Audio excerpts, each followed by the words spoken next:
All right, one of the things that we were going to look at, or that I have been asked to cover, is how to add project phasing into a file that's already started. Now, fortunately, we can break this down a little bit, but there are a number of things that you, as a user, your OCD level is basically going to have to kick into overdrive for a little bit to make this work. If you're not one of those people that really needs to buckle down and make sure absolutely everything's done the right way, if you're not one of those people, this is going to be very tedious for you. Usually project phasing is something that is established before a whole lot of Revit work commences, making the whole entire process easier. But here we are, we've actually already started issuing some drawings on this project, which makes it really tricky. But what I'm going to do, we need to start looking at phasing. And phasing in this sense is, you've got the existing and then you've got new construction is what we have going on so far, and it's what most people are accustomed to. If you're not already familiar with it, demolition is not its own phase. Demolition in Revit is a part of new construction because it's when you start doing new things to the existing stuff. Even if all you're doing is tearing it away, you're doing something new to what's already there, i.e. you're removing stuff. So in the phases, as far as Revit is concerned, demolition is not a phase, it's a subset of new construction. So what I'm going to show you how to set up phases now. On the Manage tab, come over here and we look at phases. Now you can see that we have no demolition phase. All demolition is actually a part of new construction. Well, what we need to do now is we need to split new construction into 3 different sections. Let me pull this over to the side so you can see a little more of the plan. This is a typical, excuse me, I've got a frog in my throat. This is a typical office type complex, and if you know anything about the construction of these types of buildings, they're usually done in 3 distinct construction phases. Usually a contractor is going to come in and do everything that needs to happen underground first, and that is obviously that's going to be considered the underground phase or the underfloor phase. Then they're going to build the core and the shell. And sometimes these buildings, the developer would have them lay dormant for a while before anyone comes out and actually leases out tenant space, and then there's a tenant finish out phase. So we need to make 3 different phases instead of just this one. Fortunately, renaming the current phase is pretty easy. I can just highlight it and call it, I'll call this interiors. And the reason I'm starting with interiors instead of the underfloor is it has to do with the amount of information that really needs to change. And considering most of what has already been done in this project, in case it's not obvious by some of the view names, this is a plumbing drawing. This is Revit MEP. When you change the phasing after the project has begun, you have to manually readjust what phase the model elements were created in, element by element. Now you can select, you can use the, hold your mouse over it and hover your mouse there and press the tab key until multiple objects are selected, but we need to just create the phases first, and the rest of it will start making sense as you see it. So I'm going to create a new phase, and it's going to be before the phase that I've got highlighted, and let's go ahead and create both of them. This one's going to be core and shell. This one's going to be underfloor. So you can see we've got 4 phases in the project, and this part is really easy. So turning the phases on and creating the phases is actually pretty easy. Things start getting really strange with our views, and what I'm going to do with our views is on the View tab, I'm going to click on User Interface and look at Browser Organization. And you can see right now everything is sorted by discipline.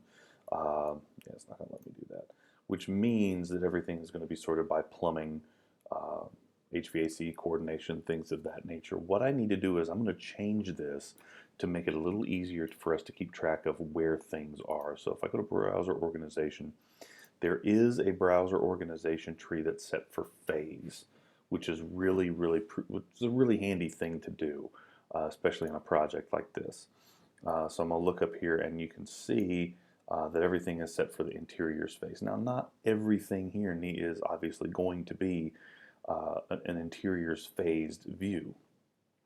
But if you'll recall one of my previous videos, and I could probably bring it up here in a second, in my view list, which hopefully you guys have created a view list for stuff like this because it makes what I'm about to show you a whole lot easier. Anything that's going to be underfloor, I can change the project phase of it, because here's my project phase.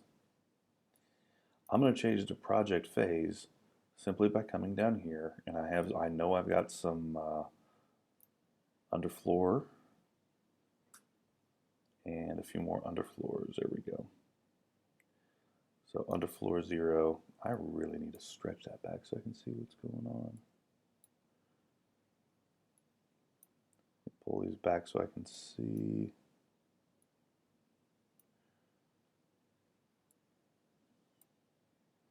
There we go. So this is underfloor. I'm going to come over here and click on interiors and change that to underfloor. Now this is changing the phase of the view. It's not changing the phase of the objects. This particular view, this EOA, that's for enlarged overall, that's a master or a master view, and all these three views are actually dependent on that one. So I'm going to change all these to underfloor. See I changed one and all of them updated. Now when I come and I look at my project browser, I have interiors and I have underfloor. So if I look at my overall, since I changed my initial view, you can see I don't have any model information here. This is where things start getting really tricky, because now, I'm going to look at my project parameters here.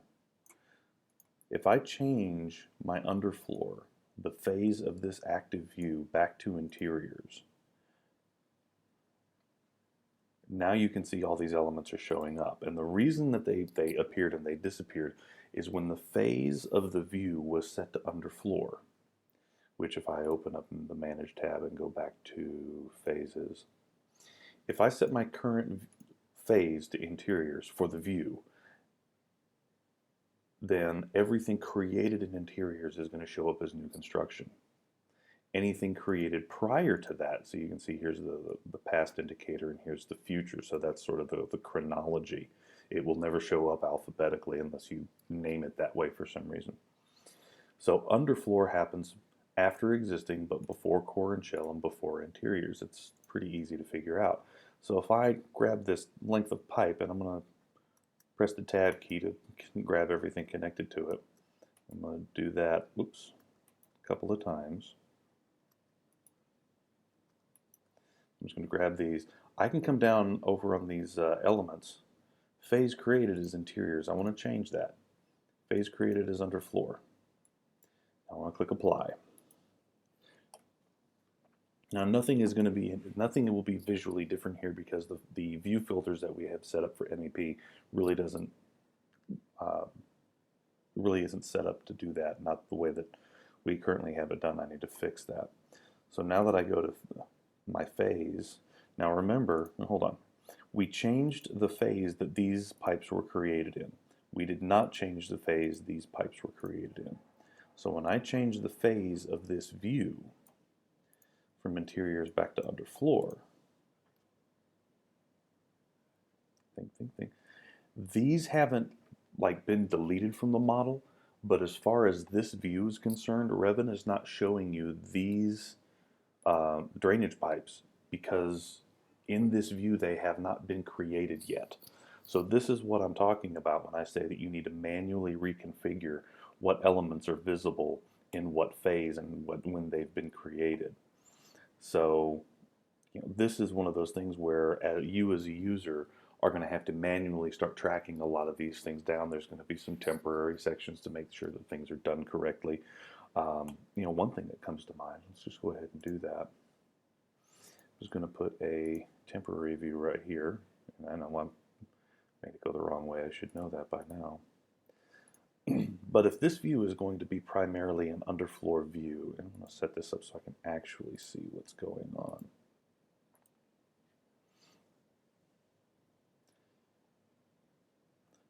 An underfloor plan Obviously, for something that's dedicated to what's happening beneath the level 1 slab, this entire length of pipe is not going to be included, and neither is any of this.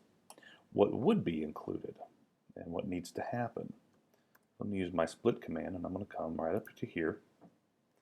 We now have a union. I'm going to click on these two guys. And these pieces of pipe were not created in the underfloor. They were going to be created in core and shell, because that's when this information is going to be showing up. Now, because this view is set, this section is set to what? Let's see what the phase settings and everything is set to here. Underfloor, previous and new. Okay, I think I'm going to need to duplicate that. Okay, I see what's happening. This is another length of pipe that's behind what I'm currently looking at. So I'm going to do the split command again. Right there. Grab that junction and that piece. And I'm going to change what view these were selected in, bring it back to core and shell.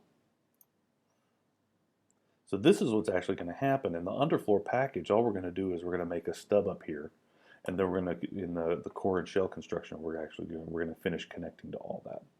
So now I need to hover tab on both of these guys. And these are also created in, phase created in core and shell. Now they're disappearing from this view, but they're not being deleted from the model. The only thing that's happening is they're being deleted from the view because we're properly phasing what's happening. Now if I change, now I'm not going to change that, but what is going on now is most of these views are probably not going to be interiors views. Most of these views are going to end up being core and shell. So I'm going to look back at, look at my view list. Most of these views are probably not going to be interiors. Most of them are going to be core and shell. But unfortunately, since I set the phase for most everything in the project to interiors, remember how I renamed new construction to interiors? If I change the phase of these views before changing the phase of the elements, things are going to start disappearing.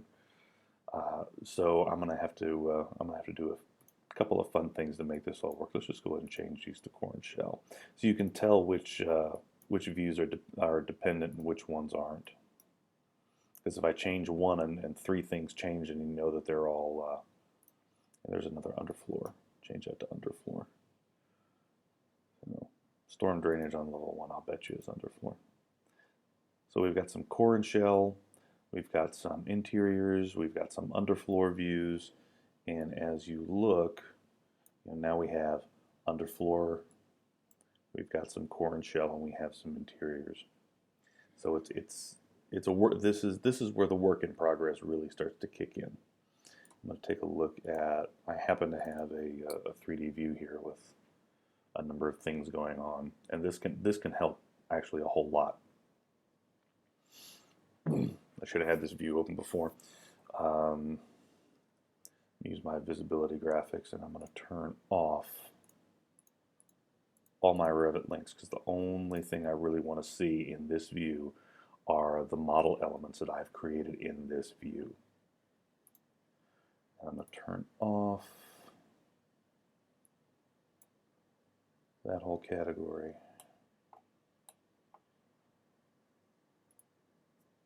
Turn off my site origin because I really don't need to see that right now. Boom. Here we go. This is something I wanted to show you guys. Here is, this was created in underfloor.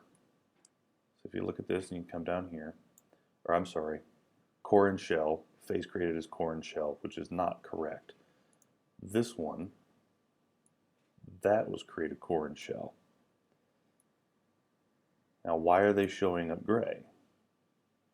Well, they're showing up gray because they're existing according to this view. These need to be created in underfloor. But how can I tell the difference? Well, that has to do with the phase filters that are being used. Anything that's previous is going to be gray. I mean, that's just standard stuff. But now, see everything that's going on. But we can also tell that there's information here that needs to change. Quite a bit of it, actually. That being core and shell, all that is going to be core and shell. These are going to be core and shell, but they're still going to be split. And we need to do that in section. So this little feature that I've got here with the unions need to happen at all these roof drains. So no, I'm not changing work set, and I'm not changing comments. These are not created in the interiors. These were created core and shell. And select these. This is the reason why we usually set up phasing, Revit phasing, before construction or before the modeling actually begins, because we have to go back now and have to manually correct the phasing for every single element in the project, and quite frankly, it's painful. Now, one of the things that we can do, and this is going to help me a bit, is I'm going to say show new only for this particular phase. So anything existing is going to go away. I'm going to grab the whole kit and caboodle and I'm going to filter out anything that I know I don't need. Mechanical equipment, pipe, project base point and survey point, I don't need that in here. Not that it's a big deal. But now that I have all those elements selected, I should be able to change the phasing here. There we go. Now I can change the phasing of everything back to core and shell. Click apply. Now, again, there's going to be a panic mode if you don't know what's going on. Everything is going to disappear from this view. Oh, that's awesome. I love that. Someone else is working in the project and I'm manipulating it, and it's just fabulous. Let's do a save to central, see what's going on. People are going to start screaming.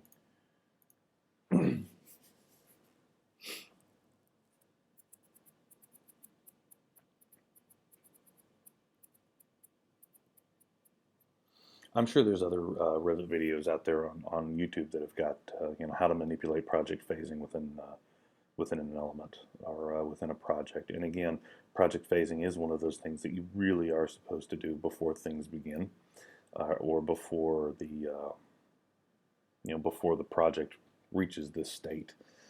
But sometimes you follow the architect's lead, and the architect changes their mind in midstream. And I can say that with conviction because I work for architects, even though I'm doing this on a plumbing model.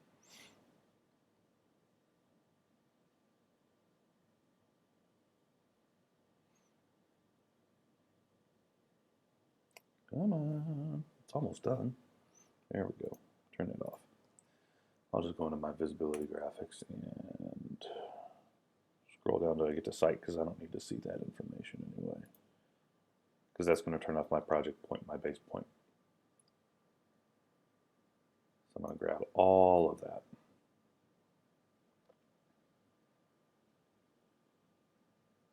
Let's try this again. There we go. Change interiors. Most of this is going to be core and shell. We haven't really started doing a lot of development on the interiors yet. There we go. Now there's that moment. There's that moment of panic. What happened to all my stuff? Well, I'm looking at this view in the interiors phase. I'm saying it show me the new stuff only. If I change this down to core and shell, now all this information is here in core and shell where I kind of need to see it. So what happens if I take something, for example, and I know it's not right, but I'm going to do it anyway. Let's say that this piece of pipe, let's say what happens if it's not created in core and shell, let's say it's created in the interiors phase. Well, that length of pipe disappears from that view because according to this view, it doesn't exist yet. It's still there in the model, but the phasing is already starting to take effect. So you don't need visibility graphics. You don't need to hide elements saying, this hasn't, I'm not doing this yet. Hide this in this view. I'm going to undo my way back out of that. Chances are that's all underground anyway. Come on. Undo. There we go. So, yeah, all this stuff is underfloor.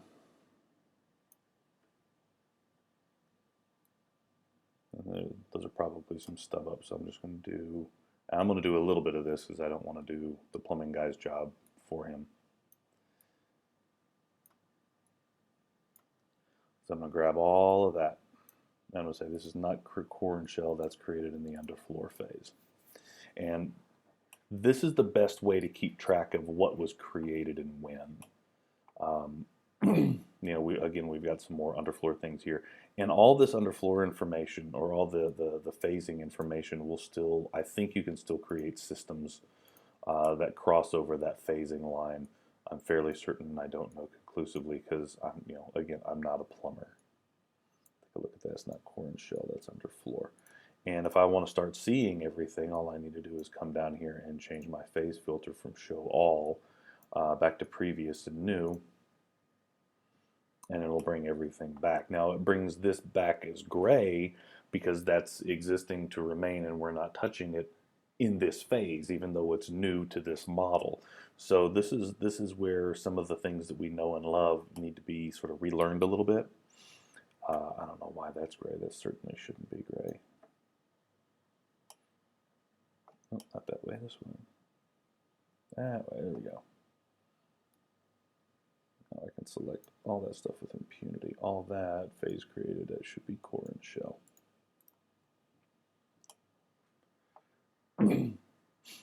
So, and again, you can see, you know, how little splits and things like that really do need to happen. Otherwise, you know, your new construction for your underfloor plan is going to show this turn up, but there's going to be there's not even there, you know, the structural engineer would have to edit his model so there's a leave out in the slab. He should be editing his model to show everything anyway. But there are a few things that, you know, we're willing to give them the benefit of the doubt. I have a guess that those two guys are supposed to connect. I just figure that's the case. So that's, you know, that's sort of the basics of how to make all this stuff work and connect in terms of project phasing. Again, when your architect comes by and says, we want you to properly phase your Revit models, if they say that and you're, you know, going to be issuing DD package, or you just got done issuing your DD package and he says, now we want to properly phase it, you can tell them this would have been handy information to know, you know, 2 months ago. So I'm just going to go by, I'm going to change all this. Because those are all drain lines and they're supposed to happen underfloor.